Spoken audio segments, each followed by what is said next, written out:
ನಮಸ್ಕಾರ. ಇತ್ತೀಚೆಗೆ ನಾವು ನೋಡ್ತಾನೆ ಇದೀವಿ. ಆ ಮಾರ್ಗದಲ್ಲಿ ಇಂಥ ಸಿದ್ಧಿ, ಈ ಮಾರ್ಗದಲ್ಲಿ ಇಂಥ ಸಿದ್ಧಿ, ನನಗೆ ಇಂತಿಂಥ ಸಿದ್ಧಿಗಳು ಸಿಕ್ಕಿದೆ, ಇದರಲ್ಲಿ ಇಂತಿಂಥ ಸಿದ್ಧಿಗಳಿರುತ್ತೆ ಅಂತೆಲ್ಲ ಪುಂಖಾನುಪುಂಖವಾಗಿ ಮಾತಾಡೋರು ಹೆಚ್ಚಾಗಿದ್ದಾರೆ ಇವತ್ತು. ಮತ್ತೆ ಅದನ್ನೇ ಲಾಭ ಮಾಡ್ಕೊಂಡಿದ್ದಾರೆ. ಮತ್ತೆ ಪದೇ ಪದೇ ಸಾಧ್ಯವಾದಾಗೆಲ್ಲ ನಾ ಇದ್ರ ಬಗ್ಗೆ ಎಚ್ಚರಿಕೆ ನೀಡ್ತಾ ಬಂದಿದ್ದೀನಿ. ಇಂಥದ ಕಡೆ ಒಲವು ಕೊಡಬೇಡಿ ಅಂತ. ಯೋಗದಲ್ಲಿ ಸಿದ್ಧಿ ಇದೆ. ಸಿದ್ಧಿಯಿಂದ ನಾವು ವಿಮುಖರಾಗಬೇಕು. ಆತ್ಮ ಸಾಕ್ಷಾತ್ಕಾರಕ್ಕೆ ಒಲವು ಕೊಡಬೇಕು ಅನ್ನೋ ಅಥೆಂಟಿಸಿಟಿ ಬರೀ ಶಾಸ್ತ್ರ ಗ್ರಂಥದಿಂದ ಮಾತ್ರ ನಾನು ಹೇಳ್ತಾ ಇಲ್ಲ. ನಾನು ಶಿಶ್ನಾಳ ಶರೀಫರ ಗುರು ಶಿಷ್ಯ ಪರಂಪರೆಯಲ್ಲಿ ನಡೆದು ನನ್ನ ಗುರುವಿನಿಂದ ಮಾರ್ಗವನ್ನು ಪಡೆದು ಆತ್ಮ ಸಾಕ್ಷಾತ್ಕಾರಕ್ಕೆ ನಡೆಯುವಾಗ ಬಂದಂತಹ ಸಿದ್ಧಿಗಳನ್ನು ಧಿಕ್ಕರಿಸಿ ಆತ್ಮ ಸಾಕ್ಷಾತ್ಕಾರಕ್ಕೆ ಗಮನ ಕೊಟ್ಟು ನಡೆದಂತಹ ಗುರು ಪರಂಪರೆಯಲ್ಲಿ ನಾನು ಕೂಡ ಒಬ್ಬನಾಗಿದ್ದೇನೆ. ಈಗ ನನ್ನ ಗುರುಗಳು ನನ್ನ ಈ ಸ್ಥಾನಕ್ಕೆ ಕೂಡಿಸಿ ಅವರು ದೇಹವನ್ನು ಬಿಟ್ಟು ಹೋಗಿದ್ದಾರೆ. ನಾನು ಕೂಡ ಅದನ್ನೇ ಮಾರ್ಗವನ್ನೇ ಮುಂದುವರಿಸ್ತಾ ಎಲ್ಲ ಸಿದ್ಧಿಗಳನ್ನು ದಾರಿ ಸಿಗುವಂತ ಸಿದ್ಧಿಗಳ ಕಡೆ ಗಮನ ಕೊಡಬೇಡಿ ಅಂತ ಎಚ್ಚರಿಕೆ ನೀಡುತ್ತಾ ಆತ್ಮ ಸಾಕ್ಷಾತ್ಕಾರ ಕಡೆಗೆ ಒಲವು ಕೊಡಿಸುವ ಮಾರ್ಗದಲ್ಲಿ ನಡೆಯುತ್ತಿರುವುದರಿಂದ ನಾನು ಇದನ್ನ ಹೇಳ್ತಾ ಇದ್ದೀನಿ. ಇದು ಅನುಭವಕ್ಕೆ ಬಂದಿರುವಂತಹ ಮಾತುಗಳನ್ನ ಕೋಟ್ ಮಾಡಕ್ಕೆ ಬರೀ ನಾನು ಹೇಳಿದೆ ಸರಿ ಯಾಕೆ ಹೇಳಬೇಕು, ಅದನ್ನ ನೀವು ಯಾಕೆ ನಂಬಬೇಕು?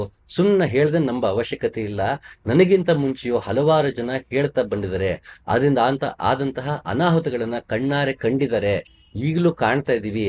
ಹಾಗಾಗಿ ಬರೀ ನಾನು ಸುಮ್ಮನೆ ಹೇಳ್ತಾ ಇಲ್ಲ, ಇದಕ್ಕೆಲ್ಲ ಆಧಾರ ಇದೆ, ಪ್ರಮಾಣ ಇದೆ. ಮಧ್ವಾಚಾರ ಎಲ್ಲದಕ್ಕೂ ಪ್ರಮಾಣ ಕೊಡ್ತಾ ಹೋಗೋರು, ಅದೇ ಅಭ್ಯಾಸ ಆಯ್ತು ಅದು ಕೊನೆಗೆ. ಹಾಗೆ ಎಲ್ಲ ಕಡೆ ಪ್ರಮಾಣ ಯಾಕೆ ಕೊಡ್ತಾ ಇದ್ದೀನಿ, ಯಾಕೆಲ್ಲವನ್ನು ಕೋಟ್ ಮಾಡ್ತೀನಿ ಅಂದ್ರೆ ಇದು ಬರೀ ನನ್ನದು ಮಾತು ಅಷ್ಟೇ ಅಲ್ಲ, ಶಂಕರಾಚಾರ್ಯರ ಮಾತಾಗಿದೆ, ಪತಂಜಲಿಯ ಮಾತಾಗಿದೆ. ಈ ಯೋಗ ಅಂದ ತಕ್ಷಣ ಮುಖ್ಯ ಉದ್ದೇಶ ಏನು, ಅದರಲ್ಲಿ ಬರೋದ ಸಿದ್ಧಿಗಳು ಎಂತವು, ಮತ್ತೆ ಅದನ್ನು ಯಾಕೆ ನಾವು ಸಿದ್ಧಿಗಳೇ ಹಿಂದೆ ಹೋಗಬಾರದು, ಇದರ ಸಂಬಂಧಪಟ್ಟಂಗೆ ನಾವು ಇವತ್ತು ಪೂರ್ತಿ ಮಾತಾಡೋಣ. ಪತಂಜಲಿ ತನ್ನ ಯೋಗ ಸೂತ್ರದಲ್ಲಿ ಒಟ್ಟು 8 ಸಿದ್ಧಿಗಳನ್ನ ಅವನು ಉಲ್ಲೇಖ ಮಾಡ್ತಾನೆ. 8 ಸಿದ್ಧಿಗಳಿದೆ ಅಂತ. ಪ್ರಮುಖವಾಗಿ 8 ಸಿದ್ಧಿಗಳು: ಅಣಿಮ, ಮಹಿಮ, ಗರಿಮ, ಲಘಿಮ, ಪ್ರಾಪ್ತಿ, ಪ್ರಾಕಾಮ್ಯ, ಈಶಿತ್ವ, ವಶಿತ್ವ.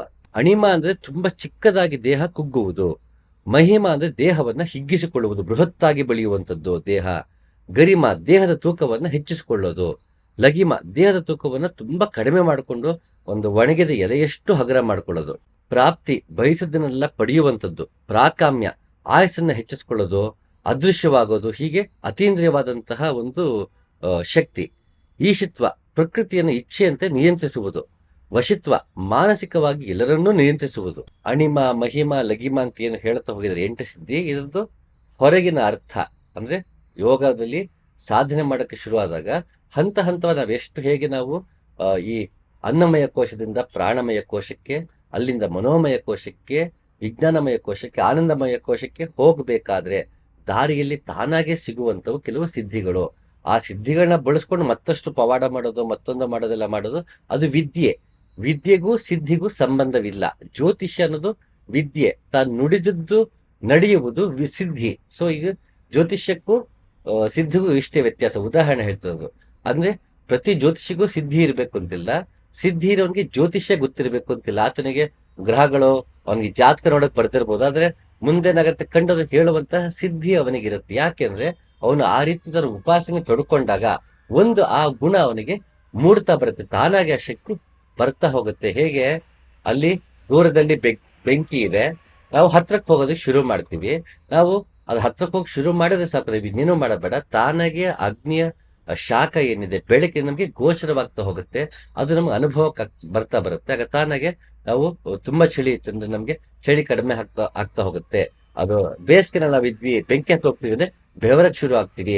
ಇನ್ನೂ ಹತ್ರ ಹೋಗ್ತಾ ಹೋಗ್ತಾ ನಮ್ಗೆ ಸುಡುವಂತಹ ಅನುಭವ ಹೆಚ್ಚಾಗತ್ತೆ. ನಾವೇನೂ ಮಾಡ್ಬೇಕಾಗಿಲ್ಲ, ಅಗ್ನಿಯ ಹತ್ರಕ್ಕೆ ಹೋಗ್ತಾ ಇದ್ರೆ ಸಾಕು. ಹಾಗೆ ಮನುಷ್ಯ ಸತ್ಯಚಿತ್ ಆನಂದ ಸ್ವರೂಪನು ಅಂತ ಹೇಳ್ತೀವಲ್ವಾ, ನಮ್ಮಲ್ಲಿ ಶಕ್ತಿ ಇದೆ, ಮೂಲಾಧಾರ ಇದೆ, ಅಲ್ಲಿಂದ ನಾವು ಕುಂಡನೆ ಜಾಗೃತಿ ಮಾಡ್ತಾ ಹೋಗ್ತೀವಿ, ಶಕ್ತಿನ ಊರ್ಧ್ವಮುಖವಾಗಿ ಏರಿಸ್ತಾ ಹೋಗ್ತೀವಿ ಅಂದಾಗ ಈ ಶಕ್ತಿ ಊರ್ಧ್ವಮುಖವಾಗಿ ಏರುವಾಗ ನಮಗೆ ಗೊತ್ತಿಲ್ಲದೆ ಅದರಿಂದ ಒಂದಷ್ಟು ಸಿದ್ಧಿಗಳು ಅಂದ್ರೆ ಅನ್ಕೊಂಡಿದ್ದು ನಡೆಯುವಂತವು ಕೆಲವು ಲಕ್ಷಣಗಳು ನಮಗೆ ಗೋಚರವಾಗತ್ತೆ. ಆ ಶಕ್ತಿ ನಮಗೆ ಏನ್ ಬರುತ್ತೆ ಅದನ್ನ ಮತ್ತಷ್ಟು ನರ್ಚರ್ ಮಾಡ್ತಾ, ಚಾನಲೈಸ್ ಮಾಡ್ತಾ ಅದರಿಂದ ಇಂಥದ್ದೇ ಅನ್ಕೊಂಡಿದ್ದೇ ಫಲವನ್ನ ಪಡಿಬೇಕು ಅಂತ ಯಾರು ಪ್ರಯೋಗ ಮಾಡ್ತಾರೆ ಅದು ವಿದ್ಯೆ ಆಗತ್ತೆ. ಆ ವಿದ್ಯೆ ಆದಾಗ ಮತ್ತದಕ್ಕೊಂದು ಆಚರಣೆ ಅಂತ ಬರುತ್ತೆ, ಒಂದು ಮಾರ್ಗಗಳು ಅಂತ ಹುಟ್ಕೊಳ್ಳುತ್ತೆ.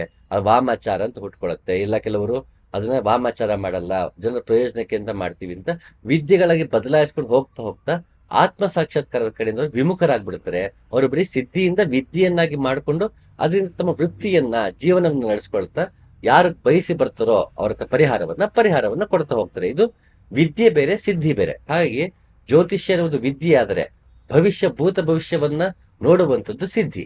ಇದನ್ನೇ ಬೌದ್ಧರು ನಿಮ್ನ ಕೋಟಿ ಸಿದ್ಧಿ, ಉತ್ತಮ ಕೋಟಿ ಸಿದ್ಧಿ ಅಂದ್ರು. ನಿಮ್ನ ಕೋಟಿ ಅಂದ್ರೆ ಹಲವಾರು ಸಿದ್ಧಿಗಳಿರೋದು ಸಿಗತ್ತಪ್ಪ, ಆದ್ರೆ ಅದು ನಿಮ್ನ ಅಂದ್ರೆ ತುಂಬಾ ಕ್ಷುಲ್ಲಕವಾದದ್ದು, ಕ್ಷುದ್ರವಾದಂತಹ ಸಿದ್ಧಿಗಳು.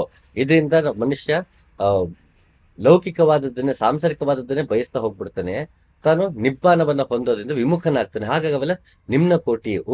ಉತ್ತಮ ಕೋಟಿ ಯಾವುದು ಅಂದ್ರೆ, ಯಾರು ನಿಬ್ಬಾನವನ್ನ ಪಡಿತಾನೋ, ಯಾರು ಬುದ್ಧತ್ವವನ್ನ ತಲುಪ್ತಾನೋ ಅಂತಹ ಸಿದ್ಧಿಗಳಿದ್ರೆ ಅದು ಮಾತ್ರ ಉತ್ತಮ ಕೋಟಿ ಸಿದ್ಧಿ ಅಂತ ಬೌದ್ಧರು ಕೂಡ ಎರಡಾಗಿ ಡಿವೈಡ್ ಮಾಡ್ತಾರೆ. ಅನೂರ್ಮಿತ್ವ, ಹಸಿವು, ಬಾಯಾರಿಕೆ ಇತ್ಯಾದಿ ಆಗದೇ ಇರುವುದು.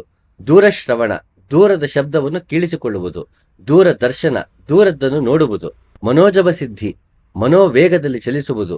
ಕಾಮರೂಪಿ ಸಿದ್ಧಿ, ಕಾಮಿಸಿದ್ದನ್ನು ಪಡೆಯುವುದು ಇತ್ಯಾದಿ. ಭಾಗವತದಲ್ಲಿ ಹಲವು ಈ ರೀತಿ ಸಿದ್ಧಿಗಳನ್ನ ಹೇಳ್ತಾ, ಇವು ಕ್ಷುದ್ರ ಸಿದ್ಧಿಗಳು ಅಂದ್ರೆ ನಮ್ಮನ್ನ ನಾವು ಕಂಡ್ಕೊಳ್ಳೋದಕ್ಕೆ ಪ್ರಯೋಜನಕ್ಕೆ ಬರ್ದಿರೋಂಥ ಸಿದ್ಧಿಗಳು. ಅದನ್ನ ಇಟ್ಕೊಂಡು ಮನುಷ್ಯ ಅದನ್ನ ಆ ಸಿದ್ಧಿಗಳು ಬರಕ್ ಶುರು ಆದಾಗ ಆತನಿಗೆ ಅದ್ರ ಕಡೆನೆ ಒಲವು ಕೊಟ್ರೆ ಆತ್ಮ ಸಾಕ್ಷಾತ್ಕಾರದಿಂದ ವಿಮುಖನಾಗ್ತಾನೆ. ಹಾಗಾಗಿ ಇವೆಲ್ಲ ಕ್ಷುದ್ರ ಸಿದ್ಧಿಗಳು ಅಂತ. ಕ್ಷುದ್ರ ಅಂದ್ರೆ ಅದು ಬರೀ ಹಾನಿನೇ ಮಾಡ್ಬೇಕು ಅಂತಿಲ್ಲ. ಯಾವ ಸಿದ್ಧಿಯೂ ಹಾನಿ ಮಾಡೋದಕ್ಕೆ ತನಗೆ ಆದ ಶಕ್ತಿ ಇರಲ್ಲ. ಸಿದ್ಧಿ ಯಾರಿಗಾಗಿದೆ, ಆತನ ಭಾವ ಉದ್ದೇಶ ಏನಿದೆ ಅನ್ನೋದ್ ಮೇಲೆ ಆ ಸಿದ್ಧಿ ಹಾನಿಕಾರವೋ ಅಲ್ಲವೋ ಅನ್ನೋದು ನಿರ್ಧಾರ ಆಗತ್ತೆ. ಈಗ ಉದಾಹರಣೆಗೆ ಈಗ ಭಾರವಾಗ್ಬಿಡೋದು ಅನ್ನೋದಂತ ಅನ್ಕೊಳ್ಳಿ. ಉದಾಹರಣೆ, ಒಬ್ಬ ಕೂತಲ್ಲೇ ಭಾರ ಆಗ್ಬಿಡ್ತೇನೆ ಅಂದ್ರೆ ಅದನ್ನ ಶಿರಡಿ ಸಾಯಿಬಾಬಾ ಬಳಸ್ತಾರೆ. ಅದನ್ನ ಮತ್ತೊಂದಷ್ಟು ದುಷ್ಟ ಜನರನ್ನ ಅವರು ತಡೆಯೋದಕ್ಕೆ ಅಂತ ಬಳಸದಂತಹ ಒಂದು ಸಿದ್ಧಿ ಅದು. ಅದೇ ಮಾಮೂಲಿ ಮನುಷ್ಯನ ಕೊಟ್ರೆ, ನಾವು ಕುಂಭಮೇಳದಲ್ಲೋ ಕಾಶಿನಲ್ಲೋ ಮತ್ತೊಂದ್ ಕಡೆನೋ ಅಥವಾ ಈ ಸೋಕಾಲ್ಡ್ ಯೂಟ್ಯೂಬರ್ಸ್ ಎಲ್ಲ ಇರ್ತಾರಲ್ಲ, ಅವರೆಲ್ಲ ಅಂತ ಸಿದ್ಧಿನ ಪಡೆದಿರಂತ ಇದ್ರೆ ಅವ್ರೇನ್ ಮಾಡ್ತಾರೆ, ಬಂದದನ್ನ ಕಲ್ಲಲ್ಲಿ ನೀರಲ್ಲಿ ಕಲ್ಲನ್ನ ತೇಲಿಸ್ಬಿಡೋದು, ತೇಲೋ ಹಾಗೆ ಮಾಡ್ತೀವಿ ಅಂತ ಅನ್ನೋದು, ನಾವು ಕೂತ್ಕೊಂಡ್ ಭಾರ ಆಗ್ಬಿಡ್ತೀವಿ ಅಂದ್ರೆ ಶಕ್ತಿ ಪ್ರದರ್ಶನವನ್ನ ಮಾಡಿ ಅಲ್ಲಿವ್ರು ದುಡ್ಡು ಸಂಪಾದನೆ ಮಾಡ್ತಾರೆ. ಒಬ್ಬ ನಿಂತಲ್ಲೇ ಕೈ ಅಂತ ಆದ್ರೆ ಅಲ್ಲಿಂದ ವಿಭೂತಿ ಬಂದ್ಬಿಡುತ್ತೆ. ಇಂಥದ್ದೆಲ್ಲ ಮಾಡಿ ಅಂದ್ರೆ ತಾನು ಅನ್ಕೊಂಡಿದ್ದು ಬಯಸಿದ್ದು ಸಾಧ್ಯವಾಗತ್ತೆ. ಕೆಲವರು ಟ್ರಿಕ್ ಕೂಡ ಮಾಡಿರುತ್ತೆ. ಎಲ್ರಿಗೂ ಸಿದ್ಧಿ ಆಗಿರುತ್ತೆ ಅಂತ ಹೇಳಕ್ಕಾಗಲ್ಲ. ಟ್ರಿಕ್ ಕೂಡ ಮಾಡ್ತಾರೆ, ಮ್ಯಾಜಿಕ್ ಟ್ರಿಕ್ ತರ ಮಾಡ್ತಾರೆ. ಸೊ ಇಂಥವನ್ನ ಕೊನೆಗೆ ಪ್ರದರ್ಶನಕ್ಕಿಟ್ಟು ಅದನ್ನ ವ್ಯಾಪಾರ ಮಾಡಿಕೊಂಡು, ನಾನು ಏನೋ ಯೋಗ ಸಾಧನೆ ಮಾಡಿದ್ದೀನಿ, ನನಗೇನೋ ಸಿದ್ಧಿ ಆಗಿದೆ, ನಾನೊಬ್ಬ ಸಾಧಕ ಅಂತ ಹೇಳಿ ಅನುಯಾಯಿಗಳನ್ನ ಮಾಡ್ಕೊಳ್ಳುವಂತ ಒಂದು ಆಮಿಷಕ್ಕೆ ಒಳಪಡಿಸುವಂತಹ ಒಂದು ವಿಧಾನ ಆಗಿರುತ್ತೆ ಈ ಸಿದ್ಧಿಗಳನ್ನ ಹಿಂದೆ ಇರುವಂತ ದುರುದ್ದೇಶ ಆದಾಗ. ಹಾಗಾಗಿ ಇಂಥ ಸಿದ್ಧಿಗಳು, ಪ್ರದರ್ಶನಕ್ಕೆ ಇಡುವಂತಹ ಸಿದ್ಧಿಗಳು ಯಾವ್ದಿರುತ್ತೆ, ಹಾರ್ಕೊಂಡು ಹೋಗ್ಬಿಡೋದು ಅಥವಾ ನೀರ್ ಮೇಲೆ ನಡೆದು ಬಿಡೋದು, ಇಂಥದ್ದೆಲ್ಲ ಇರುತ್ತೆ. ಇದು ಪ್ರದರ್ಶನಕ್ಕಿಡುವಂತಹ ಸಿದ್ಧಿಗಳಾದ್ರಿಂದ ಇವು ಕ್ಷುದ್ರ ಸಿದ್ಧಿಗಳು ಅಂತ ಖಂಡನೆ ಮಾಡಿದೆ ಭಾಗವತ. ತಮಗೆಲ್ಲ ಗೊತ್ತಿರೋ ಹಾಗೆ ವೀಣಾ ಬನ್ನಂಜೆ ಸತ್ಯಕಾಮ ಅವರ ಶಿಷ್ಯೆಯಾಗಿದ್ರು. ಸತ್ಯಕಾಮ ಹಿಮಾಲಯ ಕಂಡಂತಹ ಅದ್ಭುತ ಸಾಧಕರಲ್ಲಿ ಅವರು ಕೂಡ ಒಬ್ರು. ರಾಮದಾಸರಾಗಿರ್ಬೋದು, ಸತ್ಯಕಾಮ ಆಗಿರ್ಬೋದು, ಹೀಗೆ ಹಲವಾರು ಜನ ಇದ್ದಾರೆ. ಅಂತಹ ಸತ್ಯಕಾಮ ಅವರು ತಮ್ಮ ಕೃತಿಗಳಲ್ಲೂ ಹಾಗೆ ಪಂಚಮಗಳ ನಡುವೆ ಇದ್ರಲ್ಲ ಅವರು ಹಲವಾರು ಈ ರೀತಿಯ ವಾಮಾಚಾರಗಳ ಬಗ್ಗೆ, ಅಲ್ಲಿ ಸಿಗುವ ಶಕ್ತಿಗಳ ಬಗ್ಗೆ ಹಲವಾರು ರೋಚಕವಾದಂತಹ ಕೃತಿಗಳನ್ನ ಅವ್ರು ಬರೆದಿದ್ದಾರೆ. ಮತ್ತೆ ಎಲ್ರೂ ಅವರು ಕ್ಷುದ್ರವಾದಂತಹ ತಂತ್ರಕ್ಕೆ ಹೋಗ್ಬಿಟ್ಟಿದ್ರು, ಅವರು ವಾಮಾಚಾರದ ಮಟ್ಟಿಗೆ ಇಳಿದಿದ್ರು ಅನ್ನೋ ಮಟ್ಟಿಗೆ ಅವ್ರನ್ನ ಆಗಿನ ಕಾಲಕ್ಕೆ ಮಾತಾಡಿದ್ದು ಉಂಟಂತೆ. ಸೊ ತಮಗೆ ಸಿಕ್ಕಂತ ಶಕ್ತಿಗಳ ಬಗ್ಗೆ ಹಲವಾರು ಕಡೆ ಹೇಳ್ಕೊಂಡ ಸತ್ಯಕಾಮ ಕೂಡ ಆ ಶಕ್ತಿಯಿಂದ ಏನಾಯ್ತು ಅನ್ನೋದ್ರ ಬಗ್ಗೆ ವಿವರಣೆ ಕೂಡ ಕೊಟ್ಟಿದ್ದಾರೆ. ಅದನ್ನ ವೀಣಾ ಬಂಜೆ ತುಂಬಾ ಸ್ಪಷ್ಟವಾಗಿ ಅದನ್ನ ವಿವರಿಸಿದ್ದಾರೆ. ಆ ಕ್ಲಿಪ್ ಇವಾಗ ನೋಡ್ಕೊಂಡ್ ಬನ್ನಿ. ಅವರದೇ ಕಪಿಲ ವಸ್ತು ಅನ್ನುವ ಒಂದು ಕೃತಿಯಲ್ಲಿ ತಾನು ತಂತ್ರ ಮಾರ್ಗವನ್ನು ತೊರೆದದ್ದರ ಸ್ಪಷ್ಟ ಸೂಚನೆಯನ್ನು ಸತ್ಯಕಾಮರು ಬರೆದಿದ್ದಾರೆ. ಕಪ್ಪತ ಗುಡ್ಡದಲ್ಲಿ ತಾನು ಇಷ್ಟೂ ಕಾಲ ತನ್ನ ತಪಸ್ಸಿನ ಅವಧಿಯಲ್ಲಿ ಪಡೆದ ಎಲ್ಲಾ ತಂತ್ರಶಕ್ತಿಗಳನ್ನು ಬಿಡಬೇಕು ಅಂತ ತೀರ್ಮಾನ ಮಾಡಿದೆ. ಅದಕ್ಕೆ ತಾನು 42 ದಿನಗಳ ಕಾಲವೋ ಏನೋ ಕಪ್ಪತ ಗುಡ್ಡದಲ್ಲಿ ಶಕ್ತಿಗಳು ತನ್ನನ್ನು ಬಿಟ್ಟು ಹೋಗ್ಲಿ ಅಂತ ತಾನು ತಪಸ್ಸು ಮಾಡಿದೆ ಅಂತ ಹೇಳ್ತಾರೆ. ಹೀಗೆ ವೀಣಾ ಬನ್ನಂಜೆ ಕೂಡ ಹೇಳ್ತಿದ್ದಾರೆ, ಸತ್ಯಕಾಮ ಅವರು ಅದನ್ನ ಬಿಟ್ಬಿಟ್ರು, ತಮ್ಮೆಲ್ಲಾ ತಾವು ಸಂಗ್ರಹಿಸಿದ ಎಲ್ಲಾ ಶಕ್ತಿಗಳನ್ನು ಬಿಟ್ಬಿಟ್ರು, ಅದನ್ನ ಬೇಡ, ಯಾಕಂದ್ರೆ ಆತ್ಮ ಸಾಕ್ಷಾತ್ಕಾರಕ್ಕೆ ಅದು ಹೊಡೆತ ಆಗಿದೆ, ಅದು ಅಡಚಣೆ ಆಗಿದೆ, ಬೇಡ ನನಗೆ ಅಂತ ಸತ್ಯಕಾಮ ಕೂಡ ಬಿಟ್ಬಿಟ್ರು. ಅಂದ್ರೆ ಅದ್ರ ಹಿಂದೆ ಹೋಗ್ಬಾರ್ದು ಅಂತ. ಈಗ ಉದಾಹರಣೆಗೆ ಮೂಡ್ಬಿದಲ್ಲೊಬ್ರು ನನಗೆ ಕತೆ ಹೇಳ್ತಾ ಇದ್ರು. ರಾಣಿ ಅಬ್ಬಕ್ಕ ಅವರು ಪೋರ್ಚುಗೀಸರ ವಿರುದ್ಧ ಅನ್ಸುತ್ತೆ ಯುದ್ಧದಲ್ಲಿ ಹೋರಾಡಕ್ಕೆ ಅಂತ ಹೋದಾಗ ಅವರು ಒಬ್ಬ ಪುತ್ತೂರ್ ಕಡೆ ಅನ್ಸುತ್ತೆ, ಅಲ್ಲೊಬ್ಬ ಸಾಧಕ ಇರ್ತಾನೆ. ಆತನ ಸಹಾಯದಿಂದ ಅವರು ಎಲ್ಲಾ ಮಾಯಾಜಾಲವನ್ನ ಕಟ್ಕೊಡ್ತಾರಂತೆ. ಕರಡಿ ಎಲ್ಲ ಬಂದ್ಬಿಟ್ಟಂಗೆ, ಬೆಂಕಿ ಹತ್ಕೊಂಡ್ಬಿಟ್ಟಂಗೆ, ಬೆಳಗ್ಗೆ ಕತ್ಲಾಗ್ಬಿಟ್ಟಂಗೆ, ಈ ತರ ಹಲವಾರು ರೀತಿಯ ಕಣ್ಕಟ್ಟು ವಿದ್ಯೆಯನ್ನ ಪ್ರದರ್ಶನ ಮಾಡಿ ರಾಣಿ ಅಬ್ಬಕ್ಕನ ವಿರೋಧಿಗಳನ್ನ ತಡಿತಾರಂತೆ. ಆಮೇಲೆ ಆತ ಹೇಳ್ತಾರೆ, ನೋಡಮ್ಮ ನಾನು ಇದನ್ನ ಬಳಸಿದೀನಿ, ಇದು ಒಮ್ಮೆ ಮಾತ್ರ ಕಷ್ಟ, ಇದನ್ನ ಪದೇ ಪದೇ ಬಳಸೋ ಹಾಗಿಲ್ಲ, ಹಾಗೆ ನೀವು ಮತ್ತೆ ಇದನ್ನ ಕೇಳಬಾರ್ದು ಅಂತ ಆ ಸಾಧಕ ಹೇಳಿ ಹೋಗ್ತಾರಂತೆ. ಅಂದ್ರೆ ಇದನ್ನೇ ಬಳಸಿ ಯುದ್ಧ ಮಾಡಕ್ ಹೋಗ್ಬೇಡ, ಇದನ್ನ ಬರೀ ಪ್ರದರ್ಶನಕ್ಕೆ ಇಡೋಂಥದ್ದಲ್ಲ, ಅದು ನಿನ್ನ ರಾಜ್ಯವನ್ನ ಕಾಪಾಡ್ಕೋಬೇಕಿತ್ತು, ದುಷ್ಟರಾಗಿ ಬಂದಿದ್ರು. ಅದು ತಡೆಯೋದಕ್ಕೆ ಒಮ್ಮೆ ಬಳಸ್ಬೋದಷ್ಟೇ, ಬಿಟ್ರೆ ಮತ್ತೆ ಮತ್ತೆ ಇದನ್ನ ಬಳಸೋ ಹಾಗಿಲ್ಲ. ಮನುಷ್ಯ ಪ್ರಯತ್ನ ತುಂಬಾ ಮುಖ್ಯ. ಹಾಗಾಗಿ ಅದು ಏನು ನಿನ್ನ ಮನುಷ್ಯ ಪ್ರಯತ್ನ ಏನು ಸಿಗುತ್ತೋ ಲಾಭ, ಆ ಫಲ ಸಿಗತ್ತೆ, ಅದನ್ನೇ ನೀನು ಆಶ್ರಯಿಸ್ಬೇಕು ಹೊರತು ಇದರ ಕಡೆ ಮೊರೆ ಹೋಗೋದು ಒಳ್ಳೇದಲ್ಲ ಅಂತ ಆ ಒಬ್ಬ ಸಾಧಕ ಎಚ್ಚರಿಕೆ ನೀಡಿ ಹೊರಡ್ತಾನಂತೆ. ಅಂದ್ರೆ ಹಲವಾರು ಸಿದ್ಧಿಗಳೇ ಇರಬಹುದು, ಅದು ಲೋಕ ಕಲ್ಯಾಣಕ್ಕೆ ಇರಬೇಕು, ಮತ್ತೆ ಪದೇ ಪದೇ ಪ್ರದರ್ಶನಕ್ಕೆ ಇಡಬಾರ್ದು. ಆ ರೀತಿ ಪ್ರದರ್ಶನಕ್ಕೆ ಆತ ಇಟ್ಟಿದ್ದಾನೆ ಅಂದ್ರೆ ನಾನೊಬ್ಬ ಸಾಧಕ ಅಂತ ತೋರಿಸ್ಕೊಂಡು ಒಂದು 10 ಜನ ತನ್ನ ಅನುಯಾಯಿಗಳನ್ನ ಮಾಡ್ಕೊಳಕ್ಕೆ, ತನ್ನ ಪುಸ್ತಕಗಳನ್ನ ಮಾರ್ಕೊಳಕ್ಕೆ, ತನ್ನ ಮಠ ಕಟ್ಕೊಳಕ್ ಮಾಡಿರ್ತಾನೆ ಹೊರತು ಅದ್ರ ಹಿಂದೆ ಯಾವ ಒಳ್ಳೆ ಉದ್ದೇಶ ಇರೋದಿಲ್ಲ. ಸಿದ್ಧಿಗಳಿಂದಲೂ ನಾವು ವಿಮುಖರಾದಾಗ ದೋಷ ಬೀಜವೂ ನಾಶವಾಗಿ ಕೈವಲ್ಯ ಪ್ರಾಪ್ತಿಯಾಗುತ್ತದೆ. ಯೋಗದಲ್ಲಿ ಅಷ್ಟ ಸಿದ್ಧಿಗಳಿದೆ ಅಂತ ಹೇಳಿದ ಪತಂಜಲಿ ಕೂಡ ಎಚ್ಚರಿಕೆ ನೀಡ್ತಾ ಇದ್ದಾನೆ. ಯಾಕೆಂದ್ರೆ ತಾನಾಗೆ ಕೆಲವು ಬರುವಂತಹ ಸಿದ್ಧಿಗಳಾಗ್ತಾ ಹೋಗುತ್ತೆ. ಈ ಸಿದ್ಧಿಗಳ ಬಗ್ಗೆ ನಾವು ಒಲವು ಕೊಡದೇನೆ ಅದ್ರ ಕಡೆಗೂ ಅದರಿಂದ ನಾವು ವಿಮುಖರಾದಾಗ ಕೊನೆ ದೋಷ ಏನಿರುತ್ತೆ ನಮ್ಮಲ್ಲಿ, ಅಂದ್ರೆ ನಮ್ಮನ್ನ ನಾವು ಕಂಡ್ಕೊಳ್ಳೋಕೆ, ಕೈವಲ್ಯವನ್ನ ಸಾಧಿಸೋದಕ್ಕೆ ಯಾವ ಅಡಚಣೆ ನಮಗೆ ಮೋಹ ಇದೆ, ಮಾಯೆ ಇದೆ, ಅಜ್ಞಾನ ಇದೆ, ಅಂತಹ ದೋಷ ಬೀಜ ಏನಿದೆ ಅದರಲ್ಲಿ ಸಿದ್ಧಿ ಕಡೆಗೆ ಆಕರ್ಷಣೆ ಆಗುವುದು ಒಂದು ದೋಷವೇ. ಅದರಿಂದ ನಾವು ಕಳ್ಚ್ಕೊಳ್ಬೇಕು. ಸಿದ್ಧಿ ಬಂದಿದೆ ಅಂತ ಅದಕ್ಕೆ ಆಸಕ್ತಿ ಕೊಟ್ಕೊಳ್ಳೋ ಕಡೆ ಹೋಗ್ಬಾರ್ದಪ್ಪ. ಅದ್ರ ಕಡೆ ಇರೋ ಒಲವನ್ನು ನಾವು ತೆಗಿಬೇಕು. ಎಲ್ಲಾ ಆಸೆಗಳನ್ನು ಬಿಟ್ರೇನೆ ಮೋಕ್ಷ ಅನ್ನೋದ್ರಿಂದ. ಅಂತಹ ಮೋಕ್ಷವನ್ನ ಯೋಗದಿಂದ ಪಡೆಯುವಾಗ ಅದರಲ್ಲಿ ಸಿದ್ಧಿಯಾಗುವಂತಹ ಸಿದ್ಧಿಗಳಿಗೆ ಆಸೆ ಪಟ್ರೆ ಯೋಗಕ್ಕೆ ಬಂದಿದ್ದೇ ವ್ಯರ್ಥ. ಆತ ಮೋಕ್ಷವನ್ನ ಬಯಸಿದ್ದೇ ವ್ಯರ್ಥವಾಗ್ಬಿಡುತ್ತೆ. ಯಾವುದನ್ನು ಬಯಸದೆ ತಾನಾಗೆ ದಕ್ಕುವಂಥದ್ದು ಮೋಕ್ಷ, ತಾನಾಗೆ ದಕ್ಕುವಂಥದ್ದು ಕೈವಲ್ಯ, ನಿಬ್ಬಾಣ. ಹಾಗಾಗಿ ಅದ್ರ ಕಡೆಗೆ ಗಮನ ಇರಬೇಕು. ಮಾರ್ಗದಿಂದ ಆತ ಡಿವಿಯೇಟ್ ಆಗ್ಬಾರ್ದು.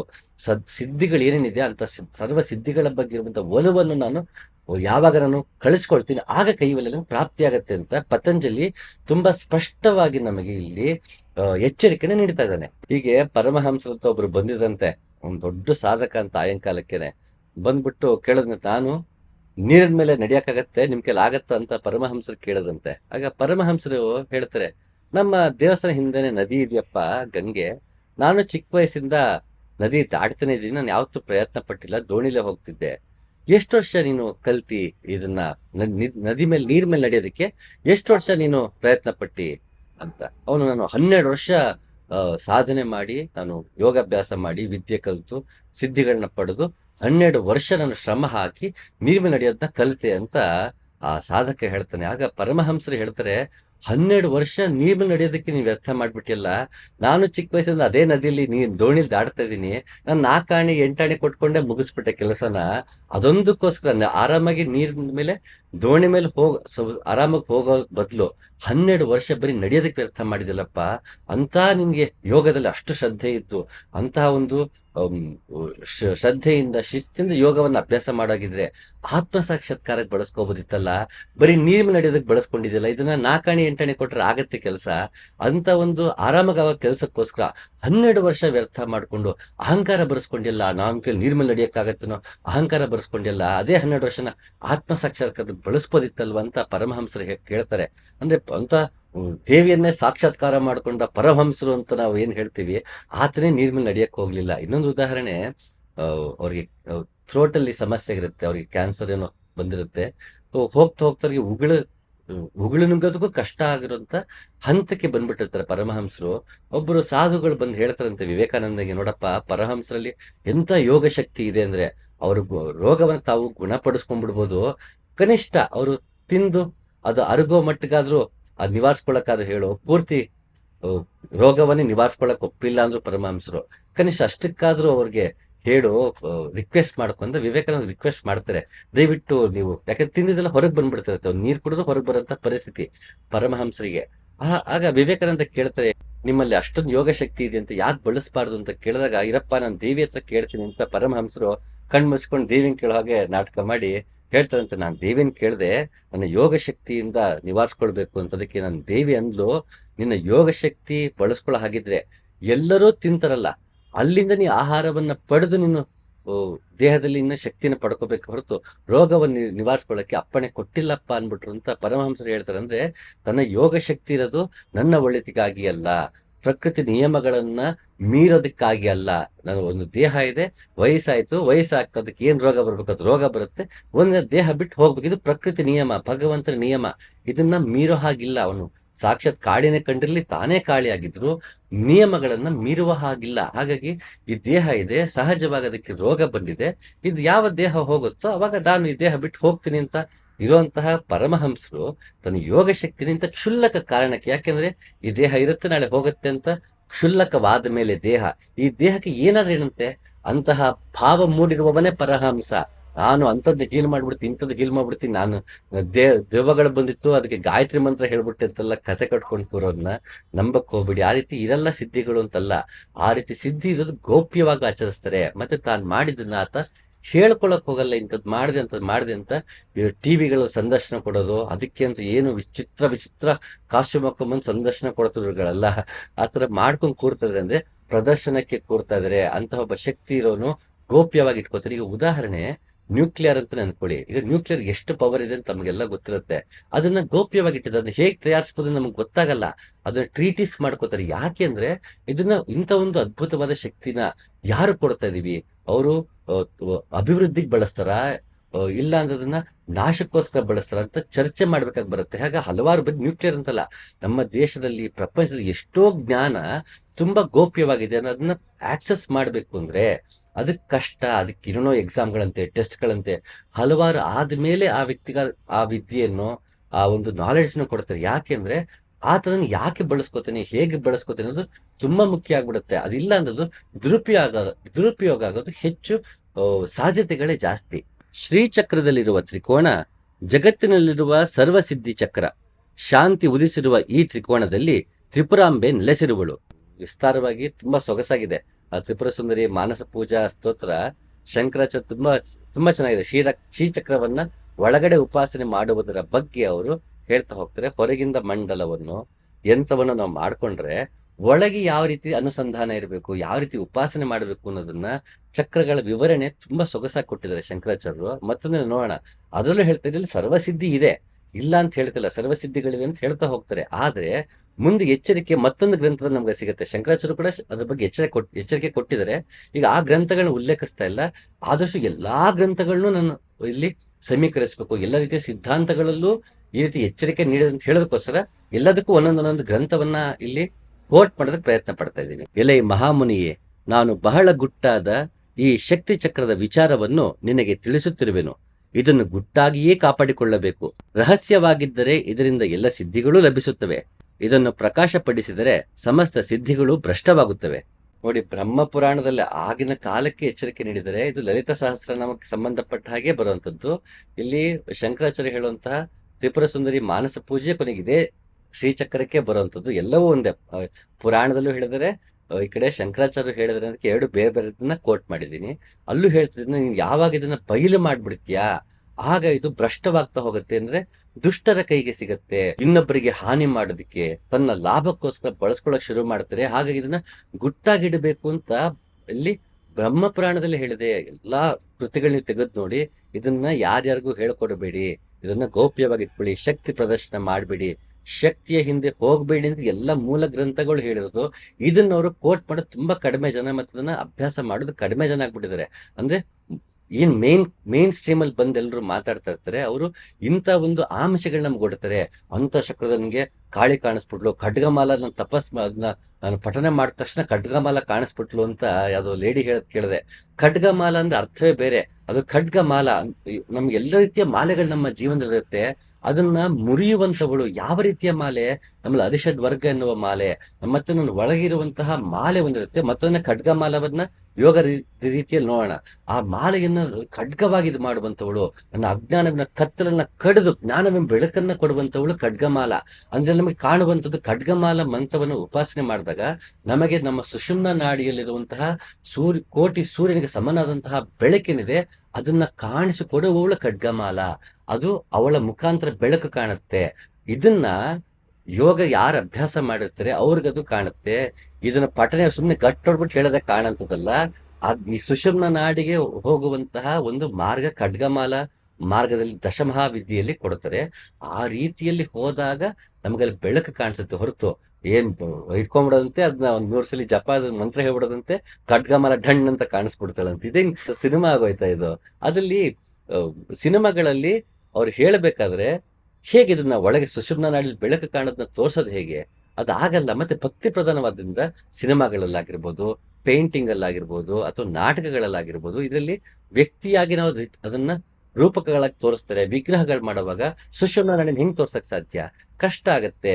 ಅವನು ಗುಣಾತೀತನಾಗಿದ್ದಾನೆ ಇರೋದನ್ನ ಹೇಗ್ ತೋರ್ಸಕ್ಕಾಗತ್ತೆ? ಕಷ್ಟ ಆಗತ್ತೆ. ಹಾಗಾಗಿ ಅದನ್ನ ರೂಪಕಗಳಾಗಿ ಕೊಡ್ತಾ ಹೋದ್ರು. ಅದಕ್ಕೆ ಅಂತಾನೆ ಮತ್ತೆ ಆಗಮ ಶಾಸ್ತ್ರವನ್ನು ರಚಿಸಿದ್ರು. ಇದಕ್ಕೆಲ್ಲ ರೂಪಗಳು ಕೊಟ್ಟಿದ್ದೆ ಆ ನಿರಾಕಾರವನ್ನ ನೋಡೋದಕ್ಕೆ ಸಾಧ್ಯ ಆಗಲ್ಲ, ಗ್ರಹಿಸೋದಕ್ಕೆ ಕಷ್ಟ ಆಗತ್ತೆ ಅಂತ ಹೊರತು, ಇದನ್ನೇ ನಾವು ಮೂರ್ತಿಯಾಗಿ ಅದನ್ನ ಪರ್ಸನ್ ಆಗಿ ಅದನ್ನ ಪರ್ಸನಿಫೈ ಮಾಡ್ಕೊಂಡು ಖಡ್ಗಮಾಲ ಅಂದ್ರೆ ಈ ಬಣ್ಣದಲ್ಲಿರ್ತಾಳೆ, ಹೀಗ್ ಕೂತಿರ್ತಾಳೆ ಅಂತ ಅನ್ಕೊಳ್ಳೋದಲ್ಲ. ಯಾರಿಗೂ ಖಡ್ಗಮಾಲ ಕಣ್ಣು ಕಾಣಿಸಲ್ಲ. ವ್ಯಕ್ತಿಯಾಗಿ ಒಂದು ಹೆಣ್ಣಾಗಿ ಕಾಣಿಸಲ್ಲ. ಗಾಯತ್ರಿ ತಕ್ಷಣ ಹೆಣ್ಣಾಗಿ ಕಾಣಿಸಲ್ಲ. ಇದು ಅದು ವಿವರಣೆ ಬೇರೆ ಗ್ರಂಥಗಳ ಕೊಟ್ಟಿರೋದು. ಮತ್ತೆ ಅನುಭಾವದಲ್ಲೂ ಆ ಶ್ರೀಚಕ್ರಗಳೆಲ್ಲ ಉಪಾಸನೆ ಮಾಡ್ತಾ ನಮ್ಮೊಳಗೆ ಕಾಣುವಂತ ಅನುಭವ ಬೇರೆ. ಅಲ್ಲಿ ಯಾವ ವ್ಯಕ್ತಿಯೂ ಒಳಗೆ ಕಾಣಿಸಲ್ಲ. ಆ ರೀತಿ ಕಾಣಿಸ್ತಾ ಇದ್ದಾನೆ ಅಂತ ಕೇಳಿದ್ರೆ ಆ ವ್ಯಕ್ತಿ ಸುಳ್ಳು ಹೇಳ್ತಾನೆ ಅಂತ ಅರ್ಥ. ಎಲೈ ಅಗಸ್ತ್ಯ ಮುನಿಯೇ, ಯಾವನು ವಶೀಕರಣವೇ ಮೊದಲಾದ ಕಾಮ್ಯ ಕರ್ಮಗಳನ್ನು ಮಾಡತೊಡಗುತ್ತಾನೆಯೋ ಅವನು ದೇವಿಯಿಂದ ಶಾಪವನ್ನು ಪಡೆಯುತ್ತಾನೆ. ಸಿದ್ಧಿಗಳನ್ನ ತನ್ನ ಲಾಭಕ್ಕೆ ಬಳಸ್ಕೊಳ್ಳೋದು. ಆಯ್ತಪ್ಪ, ನನ್ನ ಲಾಭಕ್ಕೆ ಬಳಸ್ಕೊಳ್ಳಲ್ಲ, ಇನ್ನೊಬ್ರಿಗೆ ಒಳ್ಳೇದಾಗ್ಲಿ ಬಳಸ್ತೀನಿ ಅಂತಂದ್ರೆ ಅದಕ್ಕೊಂದು ಫೀಸ್ ತಗೊಂಡಿರ್ತಾನೆ. ಮತ್ತೆ ತನ್ನ ಲಾಭಕ್ಕೋಸ್ಕರನೇ ಆ ವಿದ್ಯೆಯನ್ನ ಪ್ರಯೋಜನಕ್ಕೆ ತಂದಿರ್ತಾನೆ. ಹಾಗಾಗಿ ಅದು ಅವನ ಲಾಭಕ್ಕೆ ಆಗತ್ತೆ. ಮತ್ತೆ ಆದ್ರೆ ಯಾಕಂದ್ರೆ ಫೀಸ್ ತಗೊಂಡಿರ್ತಾರೆ. ಫೀಸ್ ತಗೊಳ್ಳದೆ ಅದನ್ನ ಮಾಡಿ ಮುಕುಂದ ಸ್ವಾಮಿಗಳಲ್ಲ. ಅವ್ರ ಪಾಪ ಎಲ್ಲಾ ಕಡೆ ಹೋಗೋರು, ಎಲ್ಲಾ ಕಡೆ ಪಾಪ ಎಲ್ರಿಗೂ ಪರಿಹಾರ ಹೇಳ್ಕೊಂಡ್ಬರೋರು. ₹1 ತಗೋತಿರ್ಲಿಲ್ಲ, ನಿಲ್ತಾನೂ ಇರ್ಲಿಲ್ಲ, ಹೋಗ್ಬಿಡ್ತಿದ್ರು. ಯಾರ ಹಿಂದೆ ಬಂದ್ರೆ ಕಳ್ಸೋರು ವಾಪಸ್. ಸನ್ಯಾಸಿ ಹಿಂದೆ ಬರಬೇಡಿ, ನೀವು ವಾಪಸ್ ನಿಮ್ ಹಳ್ಳಿಗೆ ಹೋಗಿ ಅಂತ ಕಳಿಸ್ಬಿಡ್ರಂತೆ ಮುಕುಂದ ಸ್ವಾಮಿಗಳು. ಆ ವ್ಯಕ್ತಿ ಇದ್ದಾಗ ಎಲ್ಲೂ ಮಠ ಕಟ್ಕೊಳ್ಳಿಲ್ಲ, ಎಲ್ಲೂ ಅನುಯಾಯಿಗಳನ್ನ ಮಾಡ್ಕೊಳ್ಳಿಲ್ಲ. ತನ್ನ ಶಕ್ತಿನ ಪರೋಪಕಾರಕ್ಕೆ ಬಳಸಿ ಅದರಿಂದ ₹1 ಲಾಭವನ್ನು ಪಡೆಯದೆ ಹೋದಂತಹ ಸಾಧಕ ಮುಕುಂದ ಸ್ವಾಮಿಗಳು. ಆದ್ರೆ ಇವತ್ತು ಒಂದೆರಡು ಟ್ರಿಕ್ ತೋರಿಸಿ ಮಠ ಮಾಡ್ಕೊಂಡು ಕೂತ್ಕೊಂಡ್ಬಿಡ್ತಾರೆ, ಇಲ್ಲ ಫೀಸ್ ತಗೊಳ್ತಾರೆ. ಆ ಫೀಸ್ ತಗೊಂಡದ್ ಮಾಡೋದು ಮತ್ತೆ ನಮ್ಮ ಲಾಭಕ್ಕೆ ಆಗತ್ತೆ. ಹಾಗಾಗಿ ಯಾರು ಇಂತಹ ಸಿದ್ಧಿಗಳನ್ನ ಲಾಭಕ್ಕೆ ಬಳಸ್ಕೊತಾರೋ ಅವರು ಶಾಪಗ್ರಸ್ತರಾಗ್ತಾರೆ. ಇವ್ರು ಯಾರು ದೇವಿಯಿಂದ ಪಡೆದೆ ಅನ್ಕೋತಾರೋ ಆ ದೇವಿನೇ ಶಾಪ ಕೊಡ್ತಾಳೆ ಅಂತ ಇಲ್ಲಿ ತುಂಬಾ ಸ್ಪಷ್ಟವಾಗಿ ಎಚ್ಚರಿಕೆ ನೀಡ್ತಾ ಇದ್ದಾರೆ. ನಾವಿದನ್ನ ಯಾಕೆ ಪದೇ ಪದೇ ಹೇಳ್ತೀನಿ ಅಂದ್ರೆ, ಇಡೀ ಜಗತ್ತಿವತ್ತು ವಿಜ್ಞಾನದ ಹೆಸರಲ್ಲಿ ಎಲ್ಲೋ ಹೋಗ್ತಾ ಇದೀವಿ. ತಾರ್ಕಿಕವಾಗಿ ಯೋಚನೆ ಮಾಡುವಂತ ಒಂದು ಮನಸ್ಥಿತಿಯನ್ನ ಕಳ್ಕೊಳ್ಳೋ ಹಂತಕ್ಕೆ ನಮ್ಮ ದೇಶ ಬರ್ತಾ ಇದೆ. ಇವತ್ತು ಚಂದ್ರಯಾನ್ ಮಾಡ್ತಾ ಇದೆ, ಮತ್ತೊಂದು ಮಂಗಲ್ಯಾನ್ ಅಂತೆ. ಈ ರೀತಿ ಹೋಗುವಂತಹ ಹಂತದಲ್ಲಿ ದೇಶ ವೈಜ್ಞಾನಿಕವಾಗಿ, ಆರ್ಥಿಕವಾಗಿ, ಸಾಮಾಜಿಕವಾಗಿ ಮುಂದುವರಿಯಬೇಕಾದ ಈ ದೇಶ ಮತ್ತೆ ಇಂತಹ ಕಪಟಿಗಳಲ್ಲಿ, ಮತ್ತೆ ಅಧ್ಯಾತ್ಮದ ಹೆಸರಲ್ಲಿ, ಪವಾಡಗಳ ಹೆಸರಲ್ಲಿ ಮತ್ತೆ ನಾವು ಹಿಂದಕ್ಕೆ ಹೋಗುವಂಥದ್ದು, ಇಂಥ ಒಂದು ಪರಿಸ್ಥಿತಿ ಬರಬಾರದು ಈ ದೇಶಕ್ಕೆ. ಪ್ರತಿಯೊಬ್ಬನು ತಾರ್ಕಿಕವಾಗಿ ಯೋಚನೆ ಮಾಡಬೇಕು, ವೈಜ್ಞಾನಿಕವಾಗಿ ಯೋಚನೆ ಮಾಡಬೇಕು, ಅಭಿವೃದ್ಧಿಗೆ ಸಂಬಂಧಪಟ್ಟ ಹಾಗೆ ಯೋಚನೆ ಮಾಡಬೇಕು, ಮನುಷ್ಯ ಪ್ರಯತ್ನಕ್ಕೆ ಹೆಚ್ಚು ಬೆಲೆ ಕೊಡಬೇಕು. ಅದಕ್ಕೆ ಬಸವಣ್ಣ ಯಾವ ಪವಾಡಗಳಿಗೂ ಗಮನ ಕೊಡ್ಲಿಲ್ಲ. ಅವನು ಮನುಷ್ಯ ಪ್ರಯತ್ನಕ್ಕೆ ಹೆಚ್ಚು ಕಾಯಕವೇ ಕೈಲಾಸ. ಯಾಕಂದ್ರು ನಾನು ಮನುಷ್ಯ ಪ್ರಯತ್ನಕ್ಕೆ ಬೆಲೆ ಇರಬೇಕು. ನಾವು ಕರ್ಮಕ್ಕೆ ಹೆಚ್ಚು ಒತ್ತು ಕೊಡಬೇಕು. ಇಂತಹ ಒಂದು ಆಚರಣೆಗಳಿಗೆ ನಾವು ಮನಸ್ಸು ಕೊಡಬಾರ್ದು. ಆಮಿಷ ಒಡ್ಡಕ್ಕೆ ಹಲವಾರು ಜನ ಹಲವಾರು ರೀತಿ ತಮ್ಗೆ ಅಂತ ದಿವ್ಯಾನುಭವ, ಅತೀಂದ್ರಿಯ ಅನುಭವ ಅಂತ ಹೇಳಿ ಮತ್ತೆ ನಮಗೆ ಮೋಸ ಮಾಡ್ತಾ ಹೋಗ್ತಾರೆ. ಅದ್ರ ಕಡೆ ಗಮನ ಕೊಡದೆ ನಾವು ಒಂದು ಆತ್ಮ ಸಾಕ್ಷಾತ್ಕಾರಕ್ಕಷ್ಟೇ ಗಮನ ಕೊಡಬೇಕು. ಆತ್ಮ ಸಾಕ್ಷಾತ್ಕಾರ ಗಮನ ಇಲ್ಲ ಅಂದ್ರೆ ಇಂಥವಕ್ಕೆ ಅಟ್ಲೀಸ್ಟ್ ನಾವು ಈಲ್ಡ್ ಆಗ್ಬಾರ್ದು. ಅದನ್ನ ನಂಬ್ಕೊಂಡು ಕೆನ್ನೆ ತೊಟ್ಕೊಂಡು ಕಾಲು ಬಿದ್ಕೊಂಡು ಅದ್ರ ಹಿಂದೆನೆ ಹೋಗ್ಬಾರ್ದು. ಈಗ ನಿಧಿ ಹುಡುಕ್ತೀನಿ ಅಂತ ಹೋಗಿ ಪಾಪ ಮಕ್ಕಳ ಬಲಿ ತಗೋತಾರೆ, ನರಬಲಿ ಮಾಡ್ತಿದ್ದಾರೆ, ಮಾಟ ಮಂತ್ರ ಅಂತ ಮಾಡಿಸ್ತಾರೆ. ಇಂತಹ ಶಕ್ತಿಗಳಿಂದ, ವಿದ್ಯೆಗಳಿಂದ ಇನ್ನೊಬ್ಬರಿಗೆ ಹಾನಿನೇ ಆಗೋ ಹಾಗಿದ್ರೆ ಅಂತಹ ವಿದ್ಯೆಗಳು, ಸಿದ್ಧಿಗಳ ಹಿಂದೆ ಹೋಗಬೇಡಿ. ಯಾರು ಭಕ್ತಿಯಿಂದ ದೇವಿಯನ್ನು ನಂಬಿ ಎಲ್ಲ ಬಯಕೆಗಳನ್ನು ತ್ಯಜಿಸಿ ಭಜಿಸುವರೋ ಅವರಿಗೆ ದೇವಿಯು ಮುಕ್ತಿಯನ್ನು ನೀಡುತ್ತಾಳೆ. ಶ್ರೀಚಕ್ರ ಇರೋದು ಆತ್ಮ ಸಾಕ್ಷಾತ್ಕಾರಕ್ಕೆ, ಯೋಗ ಇರೋದು ಆತ್ಮ ಸಾಕ್ಷಾತ್ಕಾರಕ್ಕೆ. ಹಾಗಾಗಿ ನೀವು ಎಲ್ಲಾ ರೀತಿ ಬಯಕೆಗಳನ್ನ ಕಳ್ಕೊಂಡು ಶ್ರೀಚಕ್ರ ಉಪಾಸನೆ ಮಾಡಿದ್ರೆ ದೇವಿ ಮೋಕ್ಷವನ್ನ ಕೊಡ್ತಾಳೆ. ಸಿದ್ಧಿಗಳ ಹಿಂದೆ ಹೋದ್ರೆ ಶಾಪವನ್ನ ಕೊಡ್ತಾಳೆ. ಗಾಯತ್ರಿ ಮಂತ್ರ ಇರೋದು ನಾವು ಅನ್ನಮಯ ಕೋಶ, ಪ್ರಾಣಮಯ ಕೋಶ, ಮನೋಮಯ ಕೋಶ, ವಿಜ್ಞಾನಮಯ ಕೋಶ, ಆನಂದಮಯ ಕೋಶಕ್ಕೆ ಹೋಗೋದಕ್ಕೆ ಹೊರತು ಈ ದಾರಿಯಲ್ಲಿ ಸಿಗುವ ಸಿದ್ಧಿಗಳ ಹಿಂದೆ ಹೋಗೋದಕ್ಕಲ್ಲ. ಗಾಯತ್ರಿ ಮಂತ್ರ ಏನು ಜ್ಞಾನವನ್ನೇ ಪ್ರಚೋದನೆ ಮಾಡು ಅಂತ ಕೇಳ್ತದೆ ಬಿಟ್ರೆ ಶಕ್ತಿಯನ್ನ ಪ್ರಚೋದನೆ ಮಾಡು, ಸಿದ್ಧಿಯನ್ನ ಪ್ರಚೋದನೆ ಮಾಡು ಅಂತ ಕೇಳ್ತಿಲ್ಲ. ಗಾಯತ್ರಿ ಮಂತ್ರದಿಂದ ಸಿದ್ಧಿ ಇದೆ ಅಂತ ಅದರ ಆಮಿಷ ಒಡ್ಡು ಹಾಗಿದ್ರೆ ಅವನು ಗಾಯತ್ರಿ ಮಂತ್ರವನ್ನ ಆತ್ಮ ಸಾಕ್ಷಾತ್ಕಾರಕ್ಕೆ ಬಳಸ್ಕೊತಾ ಇಲ್ಲ, ನಿಮ್ಮನ್ನ ಮೋಸ ಮಾಡಕ್ ಬಳಸ್ಕೊತಾ ಇದ್ದಾನೆ. ಹಾಗಾಗಿ ಅಂತಹ ಒಂದು ಆಮಿಷಗಳಿಗೆ ಒಳಗಾಗಬಾರದು. ಹೀಗೆ ಇದಷ್ಟೆಲ್ಲ ಗೋರಖನಾಥ ಕೂಡ ಇದ್ರ ಬಗ್ಗೆ ತುಂಬಾ ಎಚ್ಚರಿಕೆ ನೀಡ್ತಾನೆ. ಯೋಗ ಮಾರ್ಗದಿಂದ ಭ್ರಷ್ಟರಾದ ಯೋಗಿಗಳು ರಜೋಗುಣಿಗಳಾಗುತ್ತಾರೆ. ಘೋರವಾದ ಸಂಕಲ್ಪ ಸಿದ್ಧಿಗಾಗಿ, ಕಾಮನೆಗಳ ಸಿದ್ಧಿಗಾಗಿ ತೊಡಗುತ್ತಾರೆ. ಅಂತಹವರು ಆಂತರ್ಯದಲ್ಲಿ ಕೋಪಿಷ್ಠರು, ಡಾಂಬಿಕರು, ದುರಭಿಮಾನಿಗಳಾಗಿರುತ್ತಾರೆ. ಯೋಗದಲ್ಲಿ ಯಾರು ಕಾಮನೆಗಳಿಂದ ಸಿದ್ಧಿಗಳಿಂದ ಹೋಗ್ತಾರೆ ಅವರು ದುರಭಿಮಾನಗಳಾಗಿರ್ತಾರೆ, ಅವರು ದುಷ್ಟರಾಗಿರ್ತಾರೆ ಅಂತ ಗೋರಖನಾಥ ತುಂಬಾ ಖಂಡಿಸ್ತಾ ಇದ್ದಾನೆ, ತುಂಬಾ ಖಾರವಾಗಿ ಖಂಡಿಸ್ತಾ ಇದ್ದಾನೆ.